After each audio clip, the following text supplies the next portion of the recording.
राधे राधे मेरी YouTube family, आपका स्वागत है मेरे फुल व्लॉग में। और ये है मैं जा रही हूँ अपने नंद जी की शादी में। तो ये है मॉर्निंग का। तो हम लोग मॉर्निंग में पहुँच गए थे गाँव। मतलब गाँव नहीं, पूरे अभी रास्ते में तो पहुँचने वाले थे। और ये सुबह का व्यू है, काफ़ी फ्रेश सा फील हो रहा था, बहुत ही अच्छा व्यू लग रहा था, गाँव की ताज़ी हवा। और ये मैं बैठी हुई हूँ, वीर के पापा और वीर सो रहे हैं। मुझे ना रास्ते में नींद नहीं आती है, तो इस वजह से देख भी सकते हो आप, मेरी आइज़ देखो कितनी सूज गई है। और मैं बस वेट कर रही थी कब जल्दी पहुँचे, क्योंकि बहुत ज़्यादा थकान हो गई थी ट्रैवल करते हुए। क्योंकि 2 बार हमने बस चेंज करी है, हमें डायरेक्टली बस नहीं मिली थी यहाँ के लिए। फिर ये हम लोग ई रिक्शा में बैठ के गाँव के लिए, घर के लिए जाने लगे थे। और ये जो आगे बैठे हैं ये हमारे कोई रिश्तेदार थे, तो वो भी हमारे साथ जा रहे थे। फिर पांडे जी कुछ लेने लगे थे, तो ना बड़ा ही अजीब लग रहा है मुझे, क्योंकि मैं फ़र्स्ट टाइम जा रही हूँ और मम्मी जी मेरे साथ नहीं थी। मैं उनके घर, जिनके घर शादी पहली बार जा रही थी। लेकिन ऐसा मुझे लग रहा था, बट कुछ नहीं था। मुझे सबने बहुत अच्छे से मेरा स्वागत किया।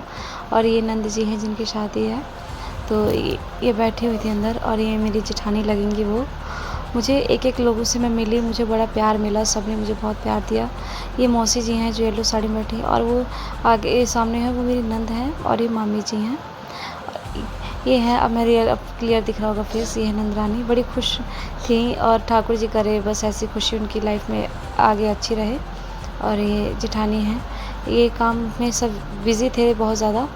तो मैं भी गई, फटाफट नहाई, नहा के फिर मैं भी चाय नाश्ता किया। फिर मैं भी आ गई दूसरे घर। तो ये दूसरे घर पे खाना बन रहा था, जो कि बना रही थी मेरी बड़ी जेठानी, वो जैसे कि आप दिख रहा होगा सामने। तो मैंने कहा लाओ मैं भी हेल्प कराती हूँ, बट उन्होंने मना कर दिया, क्योंकि उनको लगता है कि गाँव के काम मुझे इतने आते नहीं हैं, और मुझे तो उन्होंने मना कर दिया। तो मैंने कहा कोई बात नहीं, थोड़ा बहुत करके देखती हूँ। और फिर ये कोई रीति रिवाज चालू हो गया था, जो कि लगुन लिखी जाती है। तो नंद जी को बुलाया गया था, और मुझे भी वहाँ से बुलाया कि आ जाओ।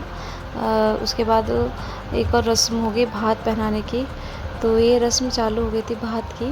तो सबसे पहले मेरी सबसे बड़ी जेठानी जी हैं, मतलब मौसी की बहू, वो भात पहनेंगी, और उनके हस्बैंड। फिर मुझे बुलाया गया, जोड़े के साथ होता है। तो पांडे जी आ गए थे। तो मैं और पांडे जी को हमें बहुत भात पहनाया, मतलब साड़ी दी और टीका किया, मीठा खिलाया। तो बड़ा अच्छा लगा ये सब चीज़ देख के। मैंने ये सब रिचुअल्स अब देख रही हूँ, कर रही हूँ, तो मुझे काफ़ी खुशी हो रही है। और आप लोग सोच रहे होंगे घूंघट है, हमारे साइड घूंघट बहुत ज़्यादा होता है। वो तो बट ये है कि घर में नहीं करते हैं, बट कोई बाहर जाते हैं तो हम करते हैं। तो मेरा पूरा घूंघट है, तो मेरा फेस नहीं दिख रहा होगा। तो ये मामी जी ने मुझे साड़ी पकड़ाई, और मामा जी ने पैसे दिए इनको। और ये मामी जी हमारे पैर छू रही हैं, तो हम इनके मान्य हैं, तो ये हमारे पैर छूती हैं। बट मुझे नहीं अच्छा लगता है बड़ों से पैर छुपाना। और मैं सबसे छोटी हूँ ना अपने ससुराल में, इस वजह से थोड़ा अजीब लगता है। वीर बहुत ज़्यादा रो रहा है, पीछे देख सकते हैं।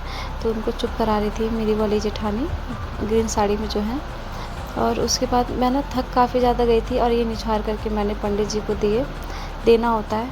तो ये रस्म पहली बार की थी, मुझे सब बता रहे थे ऐसे ऐसे करो, मुझे कोई आइडिया नहीं था। तो मैं बहुत ज़्यादा थक गई थी, क्योंकि मैं आके नहा के तुरंत रस्म में शामिल हो गई। मैं आराम नहीं कर पाई थी।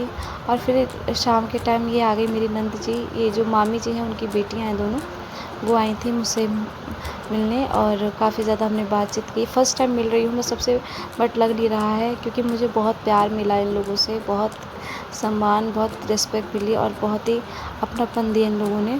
फिर हम लोग शाम थोड़ी होने लगी, हम लोग चले गए बैंक्वेट हॉल जहाँ पे शादी है। तो ये मौसी सास है मेरी, और पांडे जी आगे बैठे हैं, उधर जेठानी जी बैठी थी मेरी। तो हम लोग फटाफट निकले हैं घर के बैंक्वेट हॉल के लिए। फिर वहाँ पहुँच के, क्योंकि काम भी देखना था ना, तो जो मेरी जेठानी है बड़ी वाली मौसी जी की बहू, उनको ये सारा काम संभालना था बाहर का। तो हम लोग को पहले वो भेज दिया था कि जाके काम वगैरह देखना क्या क्या काम हुआ, मतलब खाना पीने का। तो ये मैं और मेरी जेठानी जी निकल गए थे हर तैयारी देखने की, क्या काम कहाँ तक बढ़ा। और उस रूम में जो सारे गेस्ट वगैरह बैठे हैं, और जिस रूम से पांडे जी निकले वो उस रूम में मैं थी। तो ये तैयारी हो चुकी थी, और काफ़ी अच्छी तैयारी हुई थी, काफ़ी बढ़िया लग रहा था। और ये मैं मेरी जेठानी हम लोग आपस में बात कर रहे हैं कि क्या क्या काम हो गया, क्या क्या पेंडिंग है अभी। तो काम तो सब हो गया था, खाना भी बन गया था। तो हमें तो फिर खाना के लिए बोला गया कि आप खाना खा लो, क्योंकि जब जयमाल वगैरह होगी, बारात आएगी, तो हम खाना नहीं खा पाएंगे, क्योंकि हमें और भी काम होगा। क्योंकि मेरे को तो रेडी करना था अपना भी, और फिर एक आध जेठानी जी थी उनको भी। फिर पांडे जी खाना लेकर आ गए थे हम सब के लिए, और मम्मी जी भी आ गई थी हमारी गाज़ियाबाद से यहाँ पे। वो सेम डे ही आई थी, तो मुझे अच्छा लगा मम्मी जी को देखकर। और पांडे जी हम लोग की वीडियो शूट कर रहे थे, और हम लोग कर रहे थे कुछ सी बातें हंसी मजाक की। और यहाँ पे हम सब खाना भी खा रहे हैं, फिर क्योंकि बारात आएगी तो खाना नहीं खा पाते सही से। और ये सब बैठे हुए हैं, ये हैं नंद जी, जो कि ये भी आ गई थी घर से बैंक्वेट हॉल, मामी जी रेडी होकर आ गए थे। और ये बेटी है उनकी, नंद जी के जेठानी जी की, ये खड़ी है बेड पर। तो इसी तरीके से आपको और आगे का नेक्स्ट पार्ट ब्लॉग मिलेगा। मिलते हैं आगे। राधे राधे सभी को, बाय बाय।